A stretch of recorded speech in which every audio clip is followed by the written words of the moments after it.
एक गांव में एक छोटा सा बच्चा था। उसके पिता तो थे, लेकिन माँ की मृत्यु हो गई थी। पिता सारा दिन काम करता और अपने बेटे को पाल पोस कर बड़ा करता है। वह सारे सुख अपने बेटे को देता है जो एक माँ दे सकती थी। उस पिता ने कभी कुछ नहीं मांगा, सिर्फ इतना ही मांगा कि मेरे बेटे को कोई परेशानी ना हो। दिन बीतते गए, बेटा पढ़ लिख कर अच्छा जॉब भी करने लगता है और वह शहर में रहने लगता है। कुछ दिन बाद वह अपने पिता से मिलने आता है और कहता है, पापा मुझे कुछ पैसों की ज़रूरत है। मैं चाहता हूँ कि शहर में ही ज़मीन लेकर अपना घर बना लूँ। पिता इस बात को सुनकर बहुत खुश होते हैं। सोचते हैं कि मेरा बेटा है, एक ना एक दिन नाम करेगा। जिंदगी भर की बचाई हुई पूंजी को निकाल कर अपने बेटे को दे देते हैं। बेटा शहर चला जाता है और उन पैसों से अपना घर बना लेता है। पिता इधर इंतजार करता है कि मेरा बेटा फिर से आएगा, एक न एक दिन तो मेरे पास आएगा ही। जाएगा कहाँ? उसके पास अब कोई नहीं जाता था, क्योंकि ना ही अब उस पिता के पास पैसे थे और ना ही रहने का जगह था। कुछ दिन बाद बेटा फिर लौट कर आता है और अपने पिता से कहता है, पापा आप दादाजी बनने वाले हैं। पिता को बहुत खुशी होती है।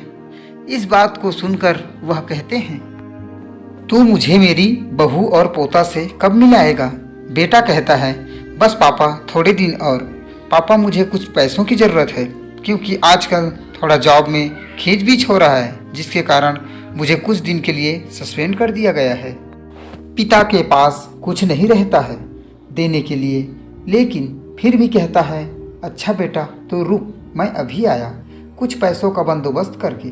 पिता बाद में महाजन से कुछ पैसे उधार लेकर अपने बेटे को देता है और बेटा पैसे लेकर शहर चला जाता है। बरसों गुजर जाते हैं। पिता सोचते हैं कि मैं तो अब दादाजी बन गया हूँ, मेरा बेटा पता नहीं मेरे नाती को लेकर कब आएगा। फिर सोचने लगते हैं, समय नहीं मिलता होगा, इसलिए मेरा बेटा अभी तक नहीं आया है।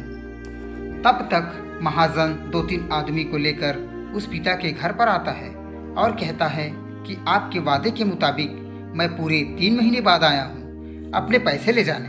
पिता कहते हैं, मेरे पास पैसे नहीं हैं देने के लिए।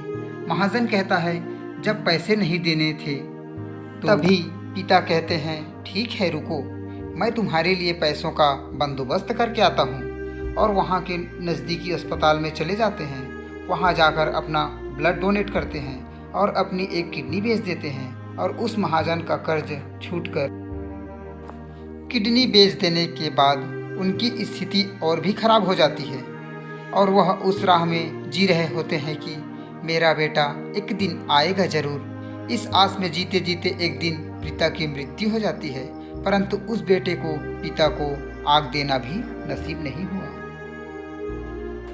दोस्तों, एक पिता की दर्द भरी कहानी हिंदी कहानी को पढ़ने के लिए धन्यवाद। आपको ये कहानी कैसे लगी नीचे कमेंट कर हमें ज़रूर बताइएगा। अगर आपको ये कहानी पसंद आई हो तो अपने दोस्तों के साथ शेयर ज़रूर करें और ऐसी ही प्यारी कहानियाँ सुनने के लिए हमारे YouTube प्रकाश स्टोरीज चैनल से जुड़ें।